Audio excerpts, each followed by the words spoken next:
What's up, everybody? This is ShadowsEnigma, and I wanted to share something that I normally don't share on the internet, and it's basically about Magic cards and gaming. When I first started playing Magic, it was with my cousin Josh. He was the one that started me on Pokemon, and after, I'd say about 3 years of Pokemon at age 9 to 12, around 12, 13 years old, Josh stumbled upon, I believe there was a game called Magi Nation. I may be mistaken on that, but I remember that it was Magi, and he tried to start me on that, and I didn't like it too well. So he expanded to Magic, the Gathering. And then he introduced me to Magic. And, like, when, at that time, like, I was, just a young kid. I had problems in my family, so my childhood was pretty shitty. Parents fought all the time until they got divorced, until around that age limit, around 12, 13. And when he started me with Magic, it made a huge impact on my life. It really did. Because, like, even today, I still play Magic. My wife and I play Magic. We play Magic together sometimes, and there's times where I play Magic 15 on the Xbox. And over the years, that's how my cousin and I, like, pretty much got to know each other, was through Magic cards. And eventually, we started growing up, and he started living his life, and like most people, when they're older, they tend to drift apart. So, like,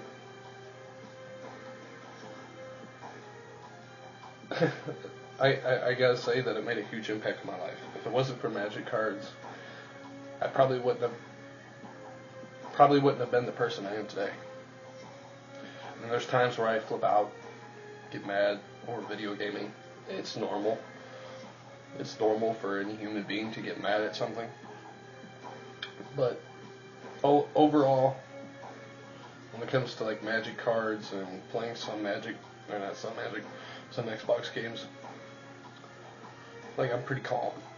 And so anyway, back before getting into Xbox, I started off with, like, the 7th edition. So, like, I started off with, like, a few starter packs. Back then they were starter sets. There was no core set. It was starter set. And I started off with 7th edition, and I started with a red and green deck and a blue and white deck, if I'm not mistaken. And back then, that was when Thorn Elemental existed, which was it's a 7/7 that costs 7, and it's a elemental creature that has trample. And that was the main thing for the starter set. And then eventually, after that, I'd say about half a year later, my cousin Josh, he gives me a stack of Magic cards about that big. If you could see, it was about that big. And I wound up making a red and black Cabal deck out of it. But I only got 2 Cabal coffers with it. So, like, I asked my cousin Josh if he had 2 extra Cabal coffers and 2 extra rituals, and he said yes. So he gave me those. So I made a straight up red-black Cabal deck. And if you all are not familiar with what Cabal does, Cabal coffers is it's a non-basic land that it comes into play. It comes into play untapped, and you tap 2 colorless and tap Cabal coffers, and it basically doubles your swamps. So, like, say for example, you had 12 swamps, so you go from 12 to 24. Unless if you used 2 swamps, then what would happen is you would go from 12 to 22 because you used 2 swamps in order to tap for the colorless mana. But basically, what the deck was based on was Cabal Coffers and Cabal Rituals. Which Cabal Rituals is when you don't have Threshold, which means when you have 7 cards. If you have less than 7 cards in your graveyard or discard pile, you don't have Threshold. So you have to have 7 or more. But if you didn't have Threshold, you gain 3 swamps. If you did have Threshold, you gain 5. So basically, what that deck was based on was red and black with like shades in it, which was what those creatures are able to be pumped up +1/+1 for each swamp you control and tap. So basically, and then I had 2 continuous violences in it. I had like a few enchantment cards that gave trample on first strike. But basically what the deck was about was dealing a shit ton of damage with 1 creature. So, like, it was mainly just 1 creature beef up, technically. Back then, they didn't have these 5-turn decks and the way the game was played. But eventually it got to where it is today. Magic cards is now like, you can pretty much destroy somebody within a minimum of 3 turns. I've actually witnessed a 3-turn deck that exists. But anyway, my cousin made a huge impact in my life when it came to Magic, and along with some friends that I met along the way after I got introduced into Magic. After my cousin Josh just kind of either broke away from Magic or just didn't want to play Magic with me at all, that's when my friends came to play. My friend Matt Holloway. Most people that see this video won't know who he is, but he was one of my closest friends, and I believe to this day he still is. It's just apparently he's working overtime or something, and he has no time to hang out with his friends, pretty much. So, but anyway, around that time, that's when 10th edition came out, 9th, 10th edition for Magic, which I forget what most of those were, but that was around the Meridian area, or Myrodin, which was the time when Mers were important in artifacts. There was a shit ton of artifacts. But anyway, that was when Lexodon Warhammer was first introduced and all that stuff. Lexodon Warhammer is a card that costs 3 colorless to bring in. It's an artifact, equipment. And it costs 3 to equip. And an equipped creature gets +3/+0 and gains trample and lifelink. So that was that. And he had a red-white deck that I absolutely could not beat. The way he had it built, I've tried everything. I've tried the red-black deck, I've tried counter spells, I've tried everything. I could not beat it. His deck was just unbelievably good. So, eventually I did get cards and I did beat him, and I only won maybe 5 games out of the 500 that him and I played together, but eventually met a couple other people that kind of embraced the moment of Magic cards, and like Weston and Jared and those type of friends. But those were more like acquaintances, because they weren't I never really associated with them as much, and they never really associated with me as much. But anyways, so Magic, I gotta say right here, this is one of my favorite decks.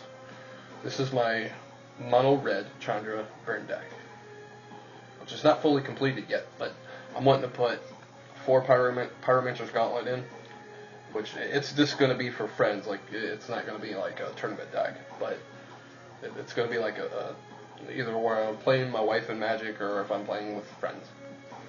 Pyromancer's Gauntlet. It's a artifact creature, or not artifact creature, just artifact.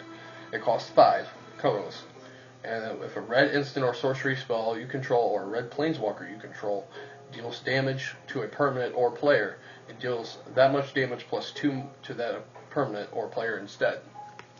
For example, here's a perfect example. Chandra Pyromaster. Now, this card's actually legal. They actually just took this card from 14 and put it in 15.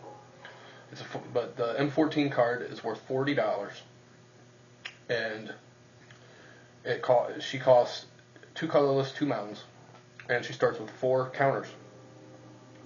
And Planeswalker Chandra, and you add a counter. It says Chandra Pyromaster deals 1 damage to target creature and player to up to 1 target creature and that player controls. So that creature can't block this turn. And then you just either you don't add or remove any. And it says exile the top card of your library. You may play it this turn.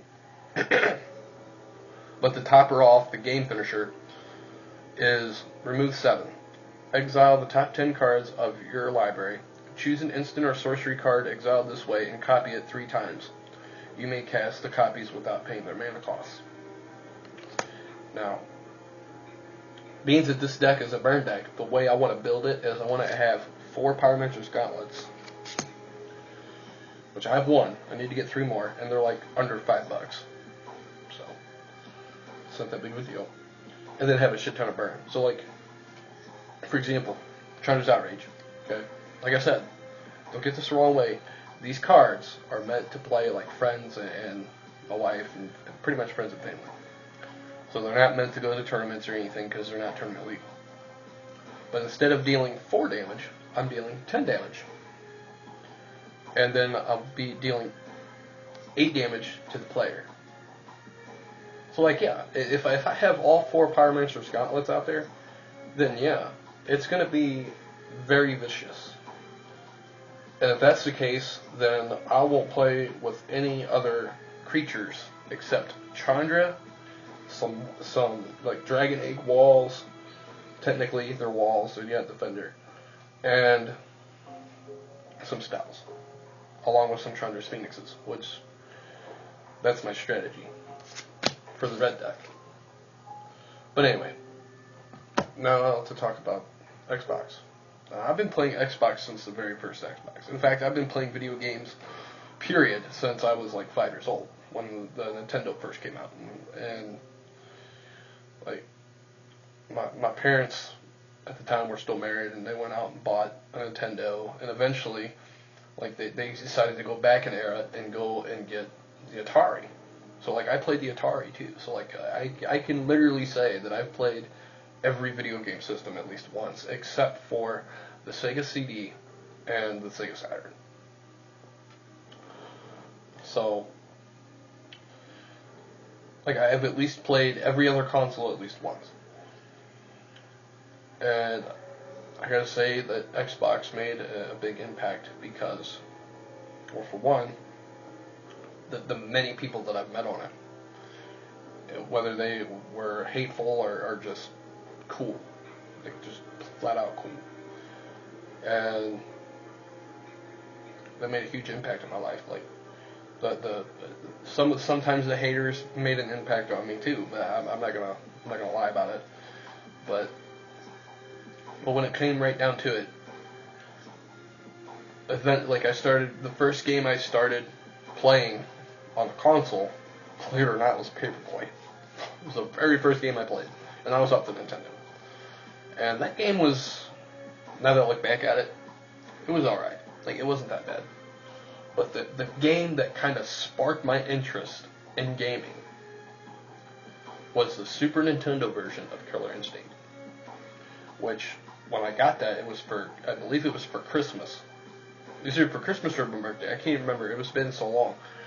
But I remember getting it. And the version was, the game came with the console. And also it came with the CD album. And most people that actually played the first Killer Instinct, you'd be familiar with it. It's called Killer Cuts. And so, like, I listened to that CD and while playing it, and it was pretty cool. Like it was pretty cool. The only differences between the game and the CD was that in the CD they had lyrics, and in the game they didn't have lyrics for most parts. But my favorite character out of that was Cinder, which they don't have that in the Killer Instinct on the Xbox One. Why is beyond me, but they don't. And that was the very first game that actually got me introduced into gaming. The second one that followed was Pokemon, believe it or not. The Red and Blue didn't really spark my interest as much after I beat it and learned a few things about it, like the glitch that's in it, the missing number glitch, yeah, that nobody really fixed. But like, it was alright. It was alright. And Pokemon Yellow, awesome. But my favorite one had to be Pokemon Trading Card Game on the Game Boy. And when I played that, did it take my Pokemon gaming to new heights? It did. It really did. But after that game, I kind of like I still played like Sapphire and Ruby and I played Emerald once, and then Pokemon just got out of hand. So like it got to the point where I got like 451 Pokemon. I was like, okay, I'm done. That's it. And so I quit playing gaming Pokemon for Game Boy and shit, and moved on to PlayStation eventually.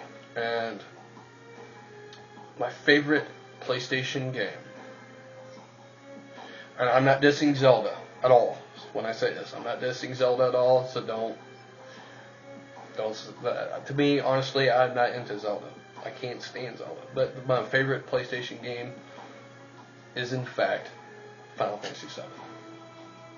Just because, regardless of what anybody else says, because of the fact that the storyline was so good in that game. Like, yeah, it was like 3 or 4 discs long. I believe it was 3 discs long.